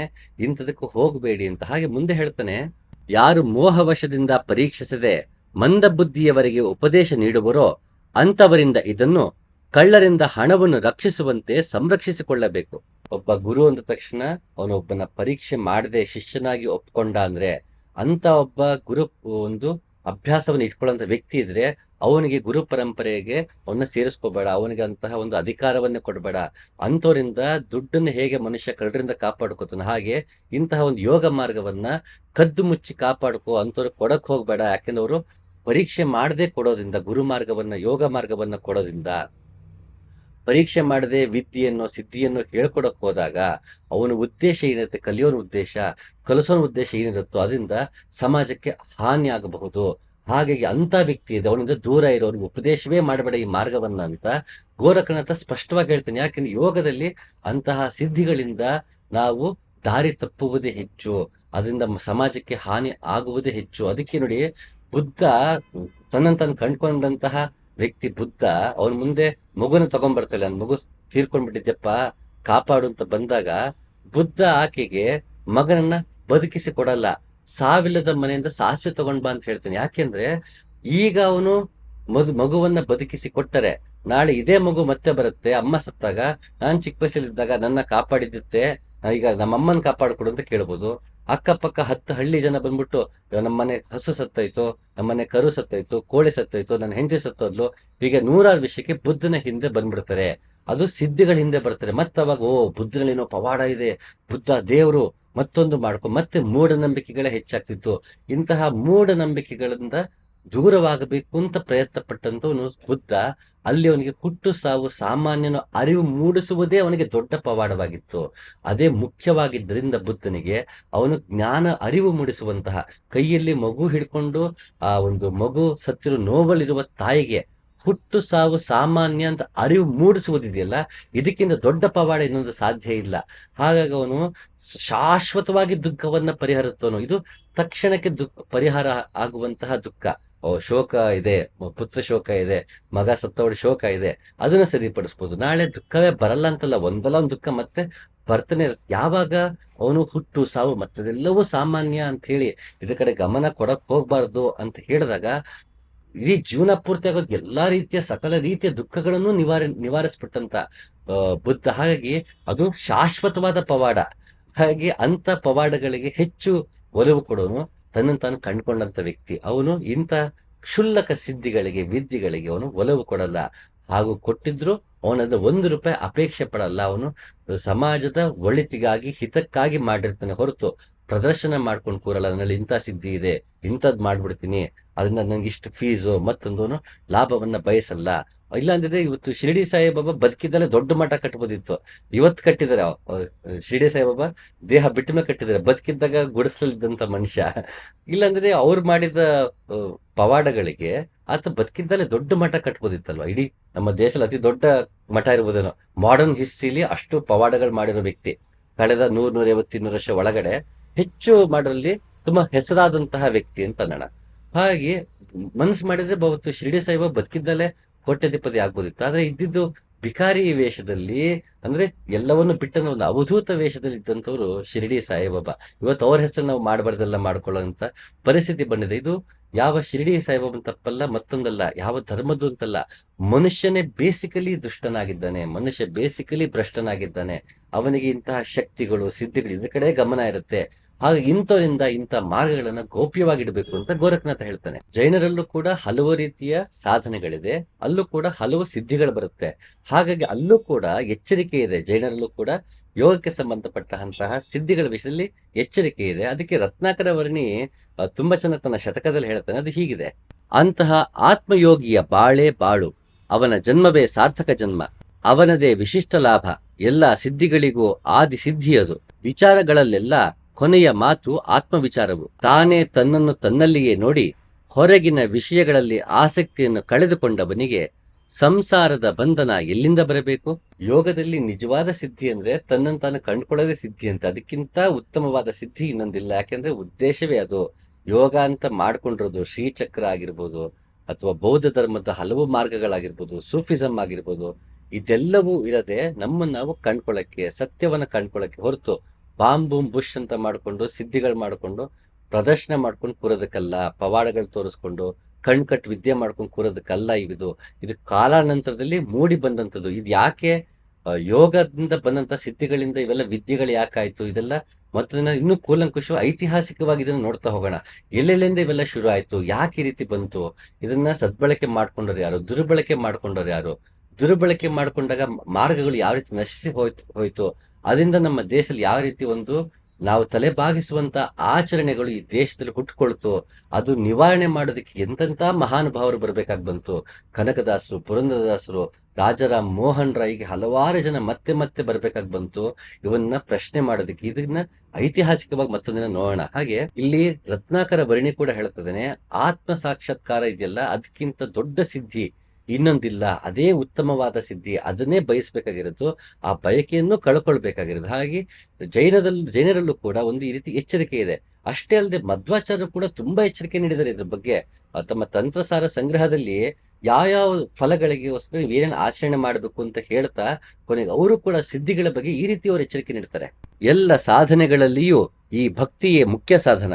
ಭಕ್ತಿ ಇಲ್ಲದಿದ್ದರೆ ಎಲ್ಲವೂ ನಿಷ್ಫಲ, ಭಕ್ತಿಯಿಂದಲೇ ಎಲ್ಲವೂ ಸಿದ್ಧ, ಸಾಕ್ಷಾತ್ಕಾರದಿಂದ ಕೂಡಿದ ಭಕ್ತಿಯಿಂದ ಮಾತ್ರ ಮೋಕ್ಷ ಲಭ್ಯ. ಯೋಗ ಮಾರ್ಗದಲ್ಲಿ ನಮಗೆ ಸಿದ್ಧಿ ಸಿಗಬೇಕು ಅಂದ್ರೆ ಎಂತಹ ಸಿದ್ಧಿ? ಅದು ಭಕ್ತಿಯ ಸಿದ್ಧಿ ಆಗಿರ್ಬೇಕು ಹೊರತು ಇನ್ಯಾವ ಸಿದ್ಧಿಯೂ ಅಲ್ಲ. ಅದು ಭಕ್ತಿಗಿಂತ ಶ್ರೇಷ್ಠವಾದ ಸಿದ್ಧಿ, ಉತ್ತಮವಾದ ಸಿದ್ಧಿ, ಬಯಸಬೇಕಾದಂತಹ ಸಿದ್ಧಿ ಇತ್ತು ಅಂದ್ರೆ ಅದು ಭಕ್ತಿ ಅಂತ ಇಲ್ಲಿ ಮಧ್ವಾಚಾರ್ಯ ಹೇಳ್ತಾರೆ. ಯಾಕಂದ್ರೆ ಭಕ್ತಿಯಿಂದಲೇ ನಾವು ಮೋಕ್ಷಕ್ಕೆ ಹೋಗಕ್ಕೆ ಸಾಧ್ಯ. ಹಾಗೆ ಭಕ್ತಿ ಸಿಗಬೇಕು, ಭಕ್ತಿಯಿಂದ ಎಲ್ಲವೂ ಸಿಗತ್ತೆ. ಭಕ್ತಿಯಿಂದ ಏನ್ ಸಿಗತ್ತೆ ಅಂದ್ರೆ ಮೋಕ್ಷ ಸಿಗತ್ತೆ. ಎಂತಹ ಭಕ್ತಿ? ಮತ್ತೆ ನಾವು ಭಕ್ತಿ ಅಂದ ತಕ್ಷಣ ಎಂತಹ ಭಕ್ತಿ ಅಂತ ಕೇಳ್ಕೋಬೇಕು. ಅದಕ್ಕೂ ಮತ್ತೆ ಮಧ್ವಾಚಾರ್ಯ ಉತ್ತರ ಕೊಡ್ತಾರೆ. ಯಥಾರ್ಥ ಜ್ಞಾನಪೂರ್ವಕವಾದ ಸ್ನೇಹವನ್ನೇ ಭಕ್ತಿ ಎಂದು ಕರೆಯುವರು. ಈ ಭಕ್ತಿಯೊಂದೇ ಮೋಕ್ಷಕ್ಕೆ ಉಪಯುಕ್ತವಾಗಿದೆ. ವೇದಶಾಸ್ತ್ರಗಳಿಂದ ಗುರು ಮುಖಾಂತರ ಸಿಕ್ಕಿರುವಂತಹ ಜ್ಞಾನ ಏನಿದೆ ಅದರಲ್ಲೇ ಸ್ನೇಹವನ್ನ ಇಟ್ಕೊಂಡು, ಭಗವಂತರಲ್ಲಿ ಪರಮ ಸ್ನೇಹವನ್ನ ಇಟ್ಕೊಂಡು ಅಲ್ಲಿ ನಾವು ಸದಾ ಭಗವಂತರನ್ನ ಸ್ಮರಣೆ ಮಾಡುವುದೇ ಅತ್ಯುತ್ತಮವಾದ ಭಕ್ತಿ. ಅಂತಹ ಭಕ್ತಿಯಿಂದಲೇ ನಮಗೆ ಮೋಕ್ಷ ಅಂತ ನಮಗಿಲ್ಲಿ ಮಧ್ವಾಚಾರ್ಯ ಹೇಳ್ತಿದ್ದಾರೆ. ಆ ಮಾರ್ಗದಲ್ಲಿ ನಡೆದಾಗ ನಮಗೇನಾದ್ರು ಸಿದ್ಧಿಗಳು ಸಿಕ್ಕಿದ್ರೆ ಅದ್ರ ಕಡೆ ಗಮನ ಕೊಡಬೇಡಿ. ನಿಮಗೆ ನಿಜವಾಗ್ಲೂ ನನ್ನ ಮಾರ್ಗದಲ್ಲಿ ನಡೆದಾಗ ನೀವು ಗಮನ ಇಡಬೇಕಾಗಿರೋದು ಭಕ್ತಿ ಎನ್ನುವ ಸಿದ್ಧಿ ಕಡೆಗೆ ಅಷ್ಟೇ, ಇನ್ಯಾವುದಕ್ಕೂ ಅಲ್ಲ ಅಂತ ಇಲ್ಲಿ ಭಕ್ತಿಗೆ ಸಂಬಂಧಪಟ್ಟ ಹಾಗೆ ಇಲ್ಲಿ ಮಧ್ವಾಚಾರ್ಯ ಹೇಳ್ತಿದ್ದಾರೆ. ಬೇರೆಲ್ಲ ಸಿದ್ಧಿಗಳನ್ನು ಅವ್ರು ಹೇಳ್ತಾರೆ, ಅದ ಕಡೆ ಗಮನ ಕೊಡಬೇಡಿ, ಈ ಕಡೆ ಮಾತ್ರ ಗಮನ ಕೊಡಿ. ಆತ್ಮ ಸಾಕ್ಷಾತ್ಕಾರವಾಗಬೇಕು, ಮೋಕ್ಷ ಸಿಗಬೇಕು ಅಂದ್ರೆ ನೀವು ಭಕ್ತಿ ಎನ್ನುವ ಸಿದ್ಧಿ ಕಡೆಗೆ ಗಮನ ಕೊಡಬೇಕು. ಇದು ಮಧ್ವಾಚಾರ್ಯರ ಫಿಲಾಸಫಿ. ಉತ್ತಮ ಗುರುವಿನಿಂದ ಪಡೆಯುವ ಸಿದ್ಧಿಯು ಉತ್ತಮವೇ ಆಗಿರುತ್ತದೆ. ಧರ್ಮ, ಜ್ಞಾನ, ವೈರಾಗ್ಯ, ಮೋಕ್ಷಾದಿಗಳಲ್ಲಿ ಹೆಚ್ಚಿನ ಸಿದ್ಧಿಯನ್ನು ಉತ್ತಮ ಗುರು ಮಾತ್ರವೇ ಕರುಣಿಸಬಲ್ಲರು. ಆದ್ದರಿಂದ ಉತ್ತಮ ಗುರುಗಳು ದೊರೆತಾಗ ಅಂಥವರನ್ನು ಬಿಟ್ಟು ಅಧಮ ಗುರುಗಳನ್ನು ಆಶ್ರಯಿಸಬಾರದು. ನಿಜವಾದ ಸಿದ್ಧಿಗಳು ಅಂದ್ರೆ ಧರ್ಮ, ವೈರಾಗ್ಯ, ಜ್ಞಾನ, ಮೋಕ್ಷ, ಇಂಥವೇ ಕಣಪ್ಪ ಸಿದ್ಧಿ, ಭಕ್ತಿ. ಇಂಥ ಸಿದ್ಧಿ ಯಾರು ಕೊಡ್ತಾನೋ ಆತ ಮಾತ್ರ ನಿಜವಾದ ಗುರು, ಇನ್ಯಾರು ನಿಜವಾದ ಗುರು ಅಲ್ಲ. ಉತ್ತಮವಾದ ಗುರು ಮಾತ್ರ ಉತ್ತಮ ಸಿದ್ಧಿಯನ್ನು ಕೊಡೋಕ್ ಸಾಧ್ಯ. ಎಂತಹದ್ದು ಅಂದ್ರೆ ಅವನಿಗೆ ವೈರಾಗ್ಯ, ಧರ್ಮ, ಭಕ್ತಿ, ಮೋಕ್ಷ ಇವೇ ನಿಜವಾದ ಸಿದ್ಧಿಗಳು. ಯಾರು ಇಂಥದನ್ನ ಕೊಡ್ತಾನೋ ಅವನನ್ನ ನಿಂಗೆ ಆಶ್ರಯಿಸ್ಬೇಕು. ನಾವು ಗಾಯತ್ರಿ ಮಂತ್ರ ಅಂತ ಸಿದ್ಧಿ ಆಗ್ಬಿಡುತ್ತೆ, ಇಂಥ ಸಿದ್ಧಿ ಆಗ್ಬಿಡುತ್ತೆ, ಶ್ರೀಚಕ್ರದಲ್ಲಿ ಅಂತ ಸಿದ್ಧಿ ಆಗ್ಬಿಡುತ್ತೆ, ಅಂಥದ್ದು ಆಗ್ಬಿಟ್ಟಿದೆ, ನನಗೆ ಖಡ್ಗಮಾಲ ಕಾಣಿಸ್ಬಿಟ್ಲು, ನಂಗೆ ತ್ರಿಪುರ ಸುಂದರಿ ಕಾಣಿಸ್ಬಿಟ್ಲು, ಈ ರೀತಿ ಹೇಳೋಂಥದ್ದಕ್ಕೆ ಹೋಗ್ಬೇಡಿ. ಯಾರು ಅತಿ ಕಂಡವನು ಹಾಗೆ ಮೇನ್ ಸ್ಟ್ರೀಮ್ ಕೂತ್ಕೊಂಡು ನಾನು ಇಂಥದ್ದು ಕಂಡುಬಿಟ್ಟೆ ಅಂತ ಹೇಳಲ್ಲ. ಅವನು ಕಂಡಿದ್ರೆ ಯಾವ ರೀತಿ ಕಂಡಿರುತ್ತೆ ಅನುಭವ ಬೇರೆ, ಅದು ಮತ್ತೊಂದಿನ ಮಾತಾಡೋಣ. ನಿಜವಾಗ್ಲೂ ತ್ರಿಪುರ ಸುಂದರಿಯ ಅನುಭವ ಯಾವ ರೀತಿ ಇರುತ್ತೆ, ಒಳಗೆ ಪರಮಹಂಸ ಕಾಳಿ ಕಂಡು ಒಂದು ಯಾವ ರೀತಿ ಇರುತ್ತೆ, ಸಾಕ್ಷಾತ್ ಕೃಷ್ಣನೇ ಅರ್ಜುನನಿಗೆ ವಿಶ್ವರೂಪ ತೋರಿಸಿದಾಗ ಯಾವ ರೀತಿ ತೋರಿಸ್ತಾರೆ. ನಾವು ಇದನ್ನ ಸಿನಿಮಾನಲ್ಲಿ, ಟಿವಿನಲ್ಲಿ, ಪೇಂಟಿಂಗ್ ಅಲ್ಲಿ ಅವ್ನು ನಿಂತಿರ್ತಾನೆ, ಅಲ್ಲೊಂದು ಅಷ್ಟು ಕೈಗಳು ಬಂದ್ಬಿಟ್ಟಿರುತ್ತೆ, ಇಲ್ಲಿ 10 ತಲೆಗಳಿಗೆ ಬಂದ್ಬಿಟ್ಟಿರುತ್ತೆ. ಇಂಥದಕ್ಕನ್ನ ತಲೆ ಹಾಕೊಂಡು ನಾವು ವಿಶ್ವರೂಪ ದರ್ಶನ ಅಂದ್ರೆ ಅರ್ಜುನನ್ ಕಂಡು ಬಂದೆ ಹೀಗೆ ಬಂದ ಅಂತ ಇಲ್ಲ. ಅಲ್ಲಿ ಯಾವ ರೀತಿ ಕಂಡ ಅಂತ ವಿವರಣೆ ಇದೆ. ಆ ವಿವರಣೆ ನಾವು ನೋಡ್ಬೇಕಾದಾಗ ಅಲ್ಲಿ ಇಂತಿದ್ದು ಆಕಾರದಲ್ಲಿ ನಾವು ಅದನ್ನ ಗ್ರಹಿಸ್ಕೊಳಕ್ ಸಾಧ್ಯ ಆಗಲ್ಲ. ವಿಶ್ವರೂಪವನ್ನ ಆ ರೀತಿಯಲ್ಲೇ ನೋಡ್ಬೇಕು, ಆಗ ಮಾತ್ರ ನಮ್ಗೆ ಸಾಧ್ಯ. ಇಲ್ಲ ಅಂದ್ರೆ ಇಮೇಜಸ್ನ ರೂಪಕಗಳನ್ನ ನೋಡಿ ನಾವು ಅದನ್ನೇ ಸತ್ಯ ಅನ್ಕೊಂಡ್ಬಿಡ್ತೀವಿ. ಯಾವಾಗ ಅದನ್ನ ಸತ್ಯ ನಾವು ನಂಬ್ತೀವಿ, ಆಗ ಅದನ್ನೇ ವ್ಯಾಲಿಡೇಟ್ ಮಾಡಿ ನನ್ಗೆ ಈ ಕೃಷ್ಣನೇ ಸಿಕ್ಬಿಟ್ಟು ಕ್ರಿಯಾಯೋಗ ಕಲಿಸ್ದ, ಬುದ್ಧ ಬಂದು ಅದು ಕಲಿಸ್ದ, ಜಗ್ಗಿವಾಸದ ಹೇಳ್ತಾರೆ ಅಲ್ಲಿ ಆ ಜನ್ಮದಲ್ಲಿ ಹಿಂಗಾಯ್ತು ಈ ಜನ ಹಿಂಗಾಯ್ತು ಅಂತ ಕತೆ ಕಟ್ಕೊಂಡು ಹೋಗ್ಬಿಡ್ತಾರೆ. ಇಂಥ ಯಾವ ವಿಸ್ಮಯಗಳನ್ನು ನಾವು ಗಮನ ಕೊಡಕ್ಕೆ ಹೋಗ್ಬಾರ್ದು. ಆತರ ಹೇಳೋನು ಉತ್ತಮ ಗುರು ಅಲ್ಲ ಅಂತ ಮಧ್ವಾಚಾರ್ಯ ಕೂಡ ಎಚ್ಚರಿಕೆ ನೀಡಿದ್ದಾರೆ. ಸಾಂಖ್ಯಕಾರಿಕ ಅನ್ನುವಂಥ ಮಾರ್ಗ ಏನಿದೆ, ಸಾಂಖ್ಯಯೋಗ, ಅಲ್ಲೂ ಕೂಡ ಸಿದ್ಧಿಗಳಿದೆ ಅಂತ ಹೇಳಿದ್ದಾರೆ. ಆದ್ರೆ ಯಾವ ರೀತಿ ಸಿದ್ಧಿ ಇಲ್ಲಿ ನೋಡೋಣ. ಊಹಾ 24 ತತ್ವಗಳ ಅರಿವು, ಶಬ್ದ, ನಿಗಮ ಅಂದ್ರೆ ವೇದಗಳು, ಶಾಸ್ತ್ರಗಳು, ಜ್ಞಾನ, ನಾದವನ್ನು ಕೇಳುವುದು, ಅಧ್ಯಯನ ಆತ್ಮಸ್ವರೂಪದ ಅಧ್ಯಯನ, ಸುಹೃತ್ಪತ್ತಿ ಪ್ರೇಮಮಯ ಸ್ಥಿತಿ, ದಾನ ಜ್ಞಾನವನ್ನು ಹಂಚಿಕೊಳ್ಳುವುದು, ಆಧ್ಯಾತ್ಮಿಕ ದುಃಖ ನಿವಾರಣೆ ಅಜ್ಞಾನದಿಂದ ಮೂಡಿದ ದುಃಖ ನಿವಾರಣೆ, ಆದಿಬೌದ್ಧಿಕ ದುಃಖ ನಿವಾರಣೆ ವ್ಯಾಮೋಹದಿಂದ ಮೂಡುವ ದುಃಖದ ನಿವಾರಣೆ, ಆದಿ ದೈವಿಕ ದುಃಖ ನಿವಾರಣೆ ವಿಧಿಯಿಂದ ಮೂಡುವ ದುಃಖದ ನಿವಾರಣೆ. ಇಲ್ಲಿ ಜ್ಞಾನ, ಪ್ರೇಮ ಮತ್ತೆ ದುಃಖ ನಿವಾರಣೆ ಇದೇ ನಿಜವಾದ ಸಿದ್ಧಿ ಅಂತ ಇಲ್ಲಿ ನಮಗೆ ಸಾಂಖ್ಯದಲ್ಲೂ ತಿಳಿದು ಬರುತ್ತೆ. ಹಾಗೆ ನಾನು ಮೊದಲೇ ಹೇಳಿದಾಗೆ ಇಲ್ಲಿ ಪತಂಜಲಿ 8 ಸಿದ್ಧಿಗಳು ಹೇಳಿದ್ದೇನೆ ಅಂತ ಹೇಳಿದೆ. ಅಲ್ಲಿ ಅಣಿಮ, ಮಹಿಮ, ಲಗಿಮ, ಗರಿಮ ಅಂತರಲ್ಲಿ ದಪ್ಪ ಆಗ್ಬಿಡೋದು, ಭಾರ ಆಗ್ಬಿಡೋದು, ಇಲ್ಲ ಎಲ್ರಿಗಿಂತ ಸಣ್ಣ ಆಗ್ಬಿಡೋದು, ಹಾರೋದು, ಇಂಥದೆಲ್ಲ ಏನು 8 ಹೇಳಿದೆ. ಅದ್ರ ನಿಜವಾದ ಅರ್ಥ ಈ ಅಷ್ಟ ಸಿದ್ಧಿ ಏನಿದೆ ಯೋಗದಲ್ಲಿ ಪತಂಜಲಿ ಹೇಳಿರೋದು, ಅದರ ನಿಜವಾದ ಅರ್ಥವನ್ನು ಈಗ ನೋಡ್ತಾ ಹೋಗೋಣ. ಅಂದ್ರೆ ಹೊರಗಿನ ಶಕ್ತಿಗಳು ಅಂತ ಅನ್ಕೊಂಡು ನಾವೇನ್ ಅನ್ಕೊಂಡಿದ್ವಿ ಸಿದ್ಧಿ ಅಂದ ತಕ್ಷಣ, ಅಣಿಮ, ಮಹಿಮ, ಲಗಿಮ ಅಂದಾಗ ಫಿಸಿಕಲ್ ಆಗಿ ಆಗುವಂಥದ್ದು ಒಂದು ಅತೀಂದ್ರಿಯವಾದ ಶಕ್ತಿಯ ಪ್ರದರ್ಶನ ಅಂತ ಅನ್ಕೊಂಡಿದೀವಿ. ಅದಲ್ಲ, ಒಳಗಿನ ಭಾವದ ರೀತಿಯಲ್ಲಿ ಸಿದ್ಧಿ ಬೇರೆ. ಆ ಒಳಾರ್ಥವನ್ನು ನಾವೀಗ ನೋಡೋಣ. ಅಣಿಮ ಎಲ್ಲರಿಗಿಂತ ಚಿಕ್ಕವನೆಂದು ಭಾವಿಸುವುದು, ಮಹಿಮ ಭಗವಂತನ ಮಹಿಮೆಯಲ್ಲೇ ಮನಸ್ಸು ಹಿಗ್ಗಿಸುವುದು, ಗರಿಮ ಭಗವಂತನಲ್ಲೇ ಚಿತ್ತ ನೆಲೆ ನಿಲ್ಲುವುದು, ಲಘಿಮ ಎಲ್ಲ ಹಗೆತನಗಳನ್ನು ಕಳೆದುಕೊಳ್ಳುವುದು, ಪ್ರಾಪ್ತಿ ಇಚ್ಛಿಸಿದಂತೆ ಆನಂದವನ್ನೇ ಪಡೆಯುವುದು, ಪ್ರಾಕಾಮ್ಯ ತನ್ನ ಸ್ವಭಾವವನ್ನ ಬದಲಾಯಿಸಿಕೊಳ್ಳುವುದು, ವಶಿತ್ವ ಇಂದ್ರಿಯ ನಿಗ್ರಹ, ಈಶಿತ್ವ ಮನಸ್ಸು ಬುದ್ಧಿ ಅಹಂಕಾರಗಳನ್ನು ಪ್ರಾಣದ ಮುಖಾಂತರ ಭಗವಂತನಲ್ಲಿ ಲಯಗೊಳಿಸುವುದು. ದಾಸನಾಗು ವಿಶೇಷನಾಗು ಅಂತ ಹೇಳಿದ್ರಲ್ಲ, ಆಗ ಅದು ಲಘಿಮ. ದಾಸಾನು ಮನೆಯ ದಾಸನಾನು ಅಂತಾರಲ್ಲ, ಅದು ಲಘಿಮ. ಅದಕ್ಕಿಂತ ಚಿಕ್ಕವ ನಾನು, ದಾಸಾನು ದಾಸ, ದಾಸನು ಮನೆಯ ದಾಸ ನಾನು ಅಂತಾರಲ್ಲ, ಅಂತಹ ಒಂದು ಲಘಿಮ. ಹಿರಿಮ ಎಲ್ಲರೊಳಗೊಂದಾಗು ಮಂಕುತಿಮ್ಮ ಅಂತ ಏನ್ ಗುಂಡಪ್ಪ ಅಂದ್ರು, ಅದು ಗರಿಮ, ಎಲ್ಲರಲ್ಲೂ ಒಂದಾಗಬೇಕು.